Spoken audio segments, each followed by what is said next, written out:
Thank you all. We're going to get peace in the Middle East. That's what we want to do. Thank you very much, everyone. Gaza में शांति का विस्तार या IDF का बारूदी प्रहार? Cease fire वाला plan या और तेज होगा घमासान?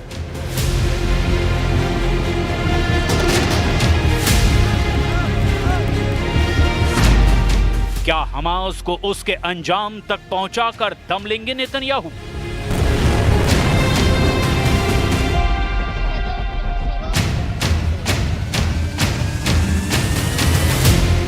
अग्नि और आशा के बीच गाजा की रेत में सन्नाटा नहीं, बल्कि सवालों की लपटें उठ रही है। जैसे ही ट्रंप ने युद्ध विराम के पहले फेज की घोषणा की, पूरी दुनिया की निगाहें गाजा पर टिक गई। कागज पर शांति का ऐलान हुआ, लेकिन जमीन पर विस्फोट जारी है। गाजा शहर के पश्चिमी इलाकों में इजरायली विमानों की बमबारी ने नागरिकों की नींदें हराम कर दी है। शांति शिविर और सबरा इलाके में घरों के पास विस्फोटक वाहन फट चुके हैं। आईडीएफ ने चेतावनी दी है कि उत्तर गाजा अभी भी खतरनाक युद्ध क्षेत्र है। वहीं स्थानीय नागरिक डर और असुरक्षा के बीच अपने घरों की निगरानी कर रहे हैं। समझौते का पहला फेज क्या वास्तव में लागू हुआ है, ये अभी भी सवाल है। लेकिन ट्रंप दुनिया के सामने यही तस्वीर रख रहे हैं कि आने वाले घंटों में गाजा की जमीन पर शांति का झंडा लहराएगा। But it's something I think that will happen, got a good chance of happening. I may go there sometime toward the end of the week, maybe on Sunday, actually, and we'll see. But there's a very good chance negotiations are going along very well. We're dealing with Hamas and many of the countries. As you know, we have all of the Muslim countries are included, all of the Arab countries are included. Very rich countries and some that are not so rich, but just about everybody's included. It's never happened before. Trump ने इसे एक ऐतिहासिक मोड़ बताया है।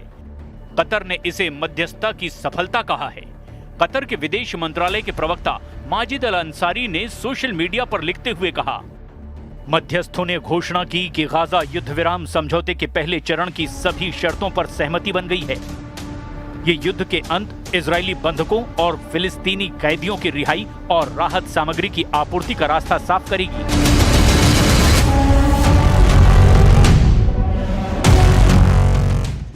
लेकिन Netanyahu की सेना अब भी एक्टिव है। गाजा की जमीन पर इजराइल का बारूद बरस रहा है।